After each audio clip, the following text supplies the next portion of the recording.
Haleluya, haleluya, haleluya. Shalom saudaraku, Mazmur 119 ayat 105. Firman Bapa pelita bagi kakiku, terang bagi setiap jalan-jalanku. Renungan pagi KPI Maim Kaim pada hari Kamis tanggal 26 Januari 2023 atau pada tanggal 4 Sefat 5783. Diambil dari 2 Samuel 2 ayat 11 yang berkata demikian saudaraku. Daud memerintah sebagai raja di Hebron atas kaum keluarga Yehuda selama 7 tahun 6 bulan. Saudaraku, perikop yang baru saja kita dengar dalam baca renungan, lanjutan renungan Naftara ini adalah Isboset menjadi raja atas Israel. Saudaraku, setelah kematian Saul, maka Daud kembali ke Israel, saudaraku. Dan di sana Daud diterima oleh keluarganya dari suku Yehuda, saudaraku. Dan di sana Daud diangkat menjadi raja. Namun di sisi lain anak daripada Saul, saudaraku, yang bernama Isboset ini, saudaraku, Saul masih memiliki anak yang namanya Isboset. Dia juga diangkat oleh Abner, anak panglima tentara Saul, saudaraku, menetapkan anak Saul ini menjadi raja, saudaraku. Jadi Israel ada 2 raja, yaitu satu adalah anak Saul, yaitu Isboset, dan yang satu lagi adalah Daud di wilayah Yehuda, saudaraku. Di wilayah Yehuda yang disebut Hebron, atas kaum keluarga Yehuda. Dan inilah yang terjadi, saudaraku. Dan lewat adanya 2 raja ini, terjadilah pertikaian, saudaraku, dan terjadilah perang saudara di Israel. Saudaraku, dari 2 raja ini tentu memiliki perbedaan. Satu raja yang memang diurapi oleh Bapa Yahweh, yang Bapa Yahweh sudah tetapkan, yaitu lewat Daud. Namun lewat anak daripada Saul yang disebut Isboset ini adalah suatu rancangan dari panglima perang Saul pada waktu bersama dia. Dan terjadilah 2 raja dalam satu wilayah Israel ini, saudaraku.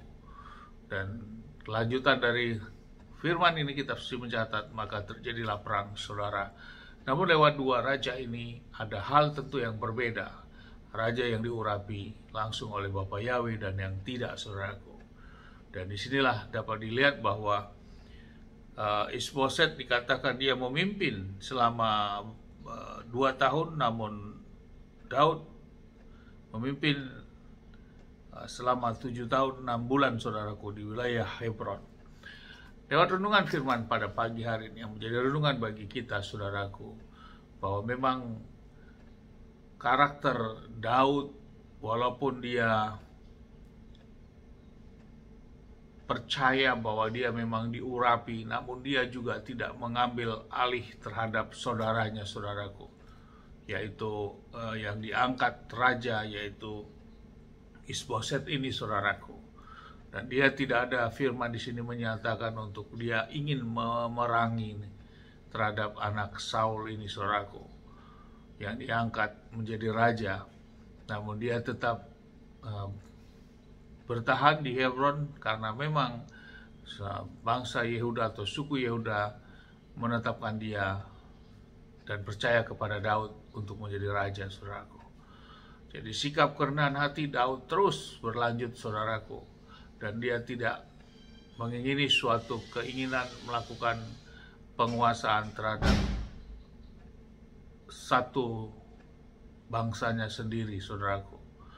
Walaupun akhirnya terjadi peperangan, saudara, oleh karena sesuatu hal yang terjadi akibat dari pengaruh dari gesekan dari bawah, bukan oleh keinginan Daud. Itulah sikap hati Daud, saudaraku. Dia tetap menghormati, dia tetap menghargai saudara-saudaranya juga. Dalam hal ini, raja yang lain, dan dia tidak mengambil sikap untuk agresif untuk menyerangnya, saudaraku. Karena dia tahu bahwa semuanya itu yang dia dapat sesungguhnya oleh karena kasih Bapa Yahweh yang menyertai hidupnya. Inilah karakter Daud, saudaraku, yang perlu menjadi renungan bagi kita terus dalam menjalani kehidupan kita. Dalam sampai saat ini kepada kita orang-orang yang percaya kepada Bapa Yahweh. Amin. Sukses besar buat kita semua. Mari kita terus maju dalam iman. Dari tempat ini saya berdoa, saudaraku, Bapa yang memberkati minum kita semua.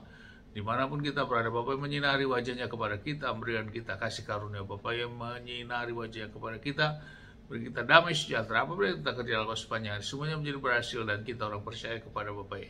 Kita tidak dipermalukan bersama Bapa dalam nama Yeshua HaMashiach. Di sana keselamatan yang pasti. Amin. Haleluya. Salam saudaraku.